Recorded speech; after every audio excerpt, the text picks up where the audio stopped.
Okay, so just a little bit of information as you start writing the formal report for experiment 3.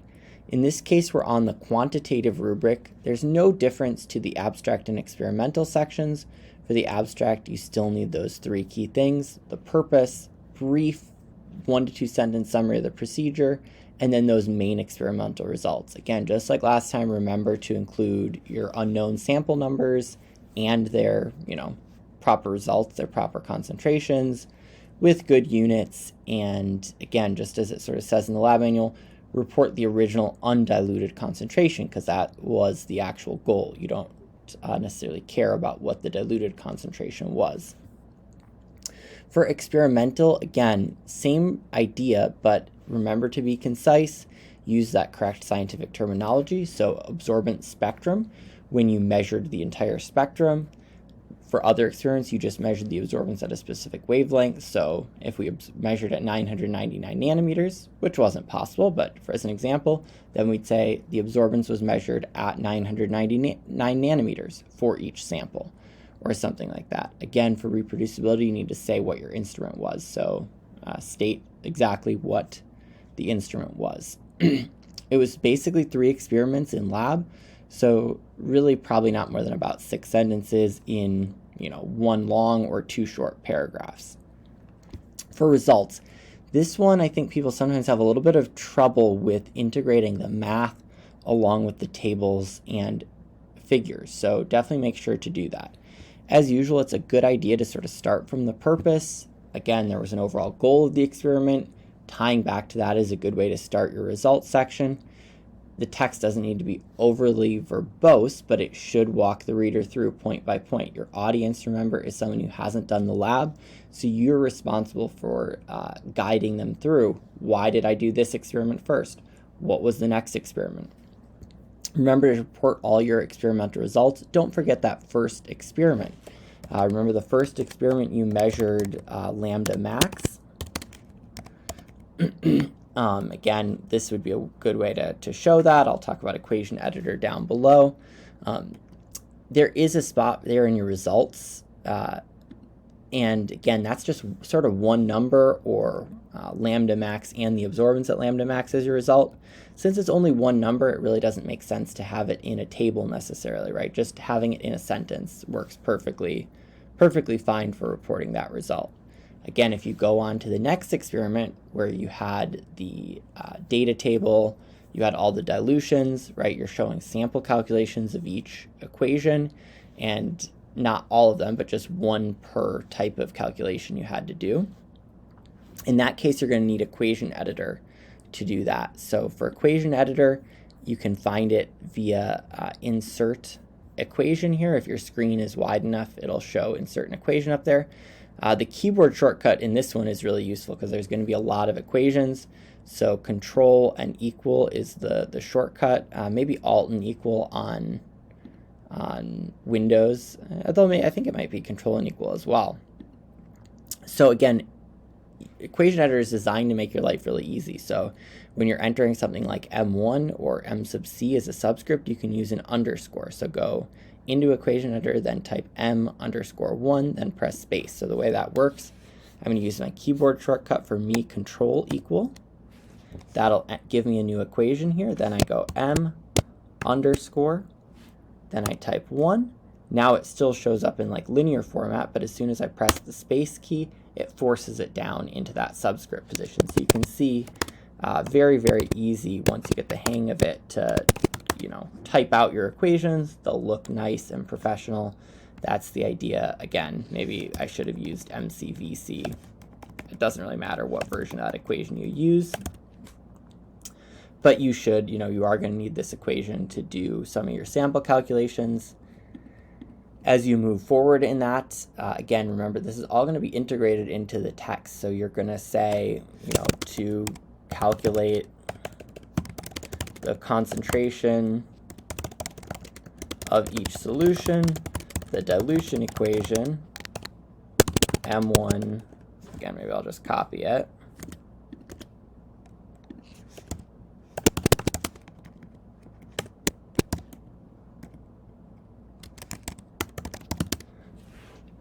right? So that's just a sentence, and it's perfectly fine to have the math right in there with the text there.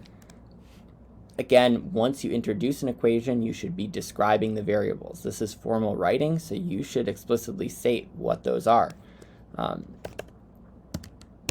In this equation, right, again, and just describe what each of these variables means. MC represents the concentration of the molarity of the concentrated solution. VC represents the volume of the concentrated solution, and so on and so forth. So you don't need to do that every single time, right? Just the first time we use that equation, introduce what all the variables are, and then, after you do that, then you can say, for example, to calculate the concentration of cobalt chloride, right? Again, this is cobalt chloride with the subscript, so I'm just going to use the normal subscript there without using equation editor because I don't need to there. In test tube number 2 in table 1.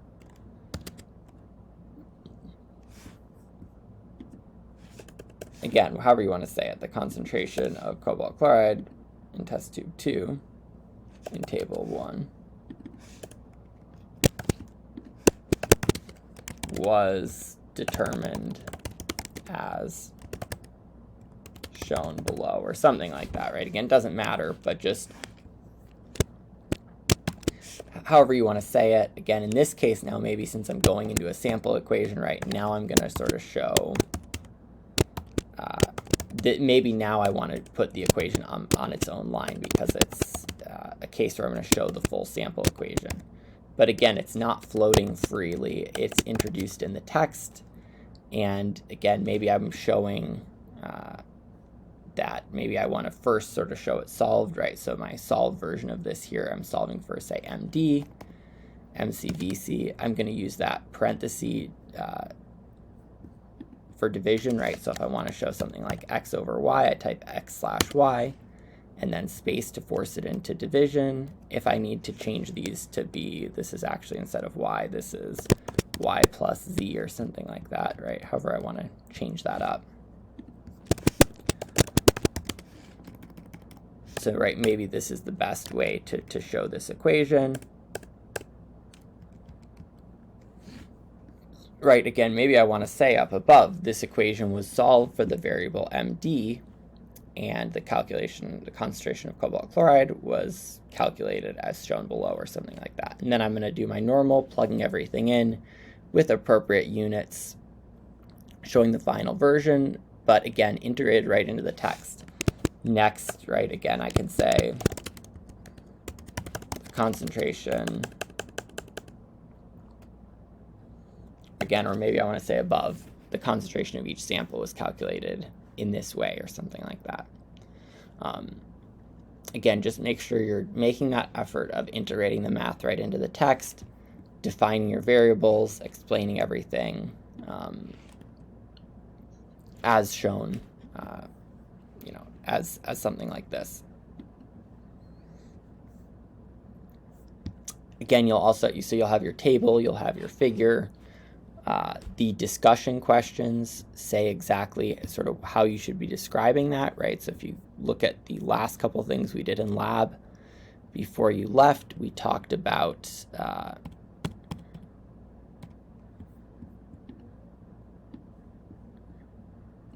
we have your standard curve, we've got your linear regression.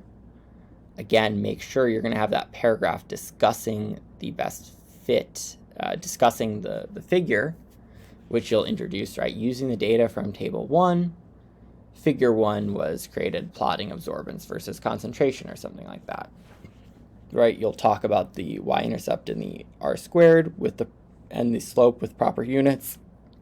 You'll show this little sample calculation, right? Very short little calculation, but you'll show that. Then once you're done describing that, right, then maybe from there you can go on to describe your unknowns. In this case, it says to show all the calculations. So not just one sample calculation, show all of them for each of your unknowns, right? You might have a table that describes all your experimental data, along with, right, maybe right in the table you have information about the dilutions, or right? Just be clear about communicating it so we know what your dilutions were, why you diluted, right? Again, it doesn't take long to sort of explain why you had to do a dilution on a certain sample or something like that. Just an extra sentence can do that.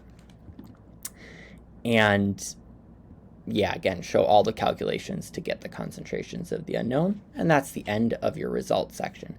For discussion, again, record everything in nice paragraphs of text, just like before. This figure here is going to be key to answering number 4, and so that is available on the D2L site for you to incorporate into your report. So you can incorporate that as figure 2 in your discussion section. If you have any questions, send me a draft. I'm happy to look at it if it's turned in, sort of 2 days before the actual lab. Otherwise, just send an email or stop by office hours. Good luck writing the report.